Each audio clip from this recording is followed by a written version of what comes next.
नमस्कार। आज हम बात करेंगे उपयोगिता विश्लेषण के बारे में। मैं doctor Sulochana Meena, associate professor, government college Tonk. जैसा कि हम जानते हैं कि साधारण बोलचाल की भाषा में हम उपयोगिता का अर्थ ज़्यादातर लाभदायकता से लगा लेते हैं, जिसे हम यूजफुलनेस कह देते हैं।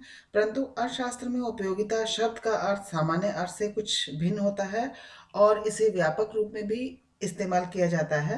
यदि किसी वस्तु से मनुष्य की आवश्यकता विशेष की पूर्ति होती है, तो वह वस्तु उसके लिए उपयोगिता साबित होती है।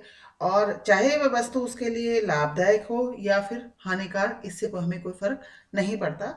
इसलिए हम कह सकते हैं कि वस्तु की वह शक्ति, गुण या क्षमता जिससे किसी व्यक्ति की आवश्यकता विशेष की पूर्ति की जा सकती है, उसकी उपयोगिता कहा जा सकता है और यह वस्तु उसके लिए उपयोगी साबित होती है। इस तरह से हम देखते हैं कि उपयोगिता में कुछ विशेषताएं पाई जाती हैं, जैसा कि यह एक मनोवैज्ञानिक अवधारणा है। उपयोगिता एक मनोवैज्ञानिक अवधारणा के रूप में ली जाती है। इसे केवल अनुभव किया जा सकता है। दूसरे शब्दों में हम ये कह सकते हैं कि उपयोगिता उपभोक्ता के मस्तिष्क में रहती है और उसे सिर्फ वो अनुभव कर सकता है। आगे हम देखते हैं कि यह आवश्यकता पूर्ति की शक्ति रखती है। यह इसकी विशेषता है कि कोई भी वस्तु जो उपयोगी है, उसे आवश्यकता पूर्ति करने की शक्ति का गुण उसमें पाया जाता है। इसी तरह से हम देखते हैं कि उपयोगिता का विचार नैतिक दृष्टि से तटस्थ रहता है। इसमें यह नहीं देखा जाता कि वह वस्तु उसके लिए लाभदायक है या हानिकारक, इसके बारे में हम विचार नहीं करते हैं। उदाहरण के तौर पर हम देखते हैं कि जो शराब है वह हानिकारक होती है, परंतु उसे हम कई बार देखते हैं कि जो उपभोक्ता इसका उपयोग करते हैं, उनको यह संतुष्टि प्रदान करती है। इसलिए उनके लिए यह उपयोगिता के रूप में साबित होती है, चाहे यह उसके लिए हानिकारक ही क्यों ना हो। इसलिए हम कह सकते हैं कि जो उपयोगिता का विचार है वह नैतिक दृष्टि से तटस्थ रहता है। नैतिक दृष्टि से देखते हैं तो हमें लगता है कि यह हानिकारक है, यह वस्तु सही नहीं है, परंतु क्योंकि उसमें संतुष्टि देने का गुण है, इसलिए एक शराब पीने वाले के लिए शराब जो है उपयोगिता साबित होती है। आगे हम देखते हैं, उपयोगिता केवल वस्तुगत ही नहीं बल्कि व्यक्तिगत और सापेक्ष भी होती है। उपयोगिता में यह नहीं देखा जाता कि वह जो वस्तु है वह एक व्यक्ति के लिए जो उपयोगी है वह दूसरे वस्तु के व्यक्ति के लिए भी उपयोगी साबित होगी, ऐसा नहीं, जरूरी नहीं है। कई बार क्या होता है कि कोई वस्तु एक व्यक्ति के लिए उपयोगी हो सकती है, परंतु यदि दूसरा व्यक्ति उसका इस्तेमाल नहीं करता, उसको संतुष्टि प्रदान नहीं करती, तो वह वस्तु उस व्यक्ति के लिए उपयोगी साबित नहीं होती। इस तरह से हम देखते हैं कि उपयोगिता वस्तु का आंतरिक गुण है, परंतु साथ ही उपयोगिता व्यक्ति विशेष की इच्छा की तीव्रता, उसकी रुचि, आदत, फैशन और परिस्थितियों पर भी निर्भर करती है। जैसे कि उदाहरण के तौर पर हम देखते हैं, एक प्यासे व्यक्ति के लिए पानी उपयोगी है, परंतु दूसरे व्यक्ति के लिए जो प्यासा नहीं है, पानी का कोई उपयोग उसके लिए नहीं होता। और इसी तरह से हम देखते हैं कि ये उपयोगिता जो है वो परिस्थिति के अनुसार भी बदलती रहती है। एक व्यक्ति के लिए उपयोगिता भिन्न भिन्न समय पर बदलती रहती है। जैसे सर्दी में अगर कोई व्यक्ति है, उसके लिए कंबल अधिक उपयोगी साबित हो सकता है, परंतु वही कंबल उसी व्यक्ति के लिए गर्मी में उपयोगी साबित नहीं हो सकता। इसलिए उपयोगिता केवल वस्तुगत ही नहीं होती बल्कि व्यक्तिगत और सापेक्षिक भी होती है। इसमें इस तरह का गुण भी पाया जाता है। आगे हम देखते हैं, हमारे पास प्रश्न ये आता है, क्या इस उपयोगिता को मापा जा सकता है और इसे किस तरह से माप सकते हैं? तो उपयोगिता को मापने के लिए अर्थशास्त्रियों में कोई एक निश्चित मत नहीं है। इसके लिए दो दृष्टिकोण हमारे सामने आते हैं, एक गणनावाचक दृष्टिकोण और दूसरा क्रमवाचक दृष्टिकोण। जो गणनावाचक दृष्टिकोण है, इसके अनुसार उपयोगिता को मापा जा सकता है और उसका संख्यात्मक मापन किया जा सकता है। कहने का मतलब हम उसे संख्या के रूप में, जैसे 1, 2, 3, 4, इस तरह से हम इसको माप सकते हैं। और जो गणनावाचक दृष्टिकोण है, ये मार्शल के द्वारा दिया गया है और दूसरा जो दृष्टिकोण है जिसे हम क्रमवाचक दृष्टिकोण कहते हैं, ये प्रोफेसर हिक्स के द्वारा दिया गया दृष्टिकोण है।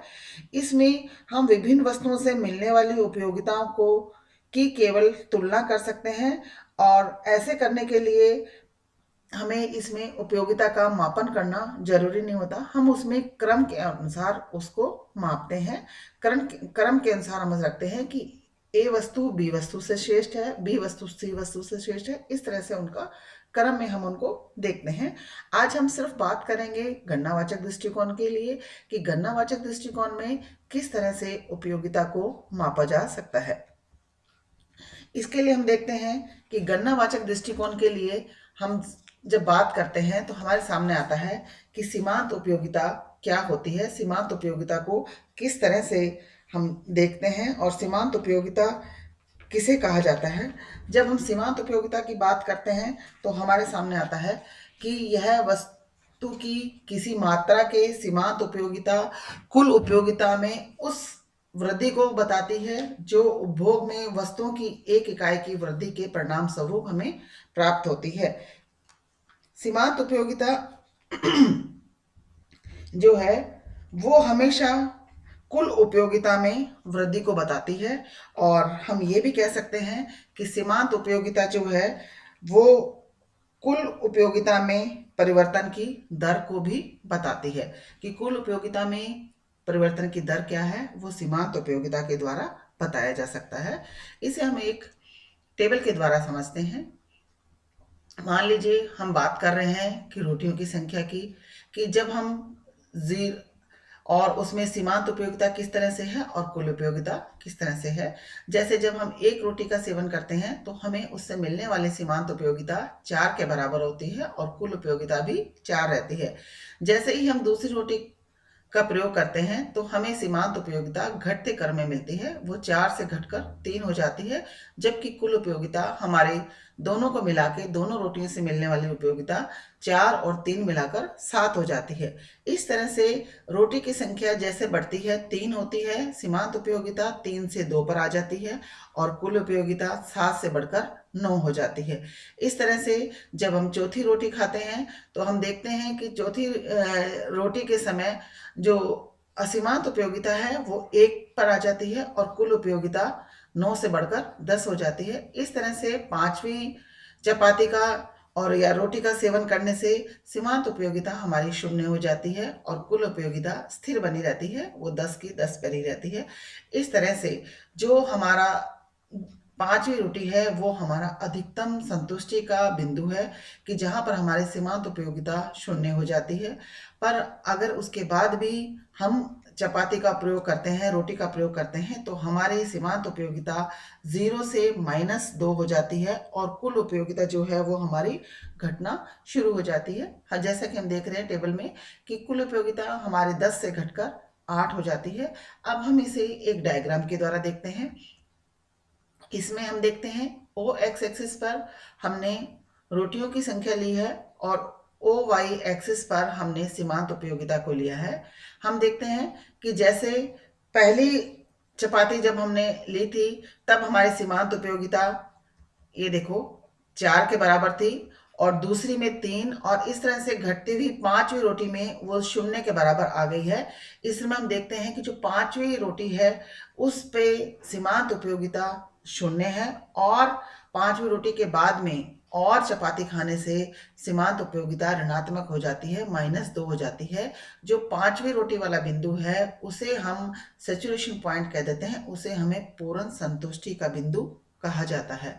इस तरह से हम देखते हैं कुल उपयोगिता, जैसा कि अभी हमने बताया कि कुल उपयोगिता क्या है कि कुल उपयोगिता हमें वस्तु की विभिन्न इकाइयों से प्राप्त होने वाली जो उपयोगिता है उसके जोड़ को कहते हैं, जिसे कि हम ये कह सकते हैं कि यह संतुष्टि की वह मात्रा है जो कि वस्तुओं की निश्चित मात्रा के उपभोग से या उसके स्वामित्व से हमें प्राप्त होती है।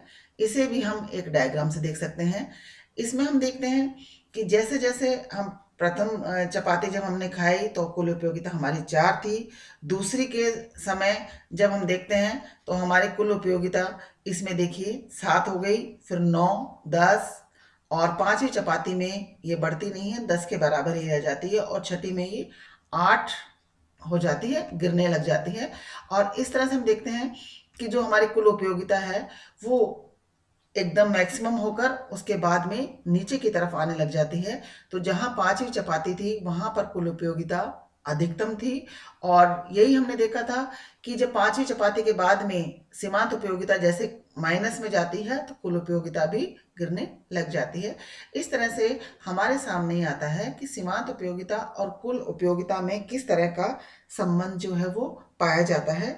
हम देखते हैं कि सीमांत उपयोगिता और कुल उपयोगिता दोनों एक दूसरे से प्रभावित होती है। सीमांत उपयोगिता कुल उपयोगिता में परिवर्तन की दर को बताती है, जबकि कुल उपयोगिता सीमांत उपयोगिताओं का जोड़ होती है।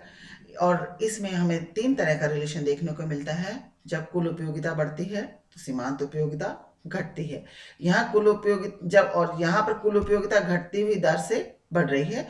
शुरू में हम देखते हैं कि सीमांत उपयोगिता कुल उपयोगिता ऊपर की तरफ बढ़ती हुई जाती है तो सीमांत उपयोगिता घटती रहती है।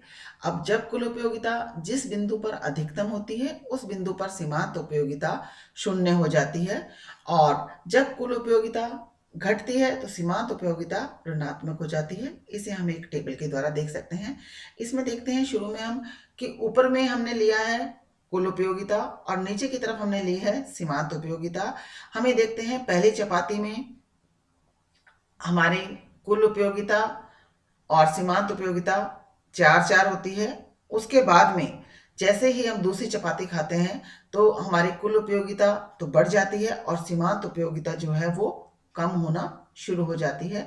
इस तरह से 5वीं चपाती में देखते हैं कि सीमांत उपयोगिता जहाँ पर S बिंदु है वहाँ पर 0 हो रही है, और E बिंदु पर कुल उपयोगिता मैक्सिमम हो रही है, और S बिंदु के बाद में कुल उपयोगिता सीमांत उपयोगिता ऋणात्मक नजर आ रही है, और कुल उपयोगिता जो है वो E बिंदु से गिरकर F बिंदु पर आ रही है।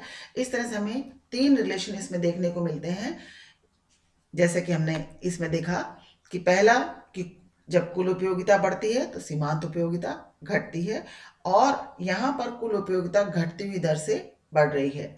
और जब कुल उपयोगिता अधिकतम होती है जो बिंदु S है वहाँ पर हम देखते हैं कि सीमांत उपयोगिता 0 हो जाती है, और कुल उपयोगिता का अधिकतम बिंदु E जिसमें दर्शाया गया है, और उधर हमारा सीमांत उपयोगिता का जो बिंदु है वो S है। ये दूसरा रिलेशन हमारा E और S के द्वारा दर्शाया गया है कि जहाँ पे कुल उपयोगिता अधिकतम है और वहाँ पर सीमांत उपयोगिता 0 है। इसी तरह से जब कुल उपयोगिता घटती है तो सीमांत उपयोगिता ऋणात्मक हो जाती है। तीसरा रिलेशन हमारा ये है कि जहाँ E के बाद में जहाँ कुल उपयोगिता कम हो रही है F की तरफ जा रही है वहाँ सीमांत उपयोगिता हमारी 5 के बाद में छठे बिंदु पर जाने से ऋणात्मक हो जाती है।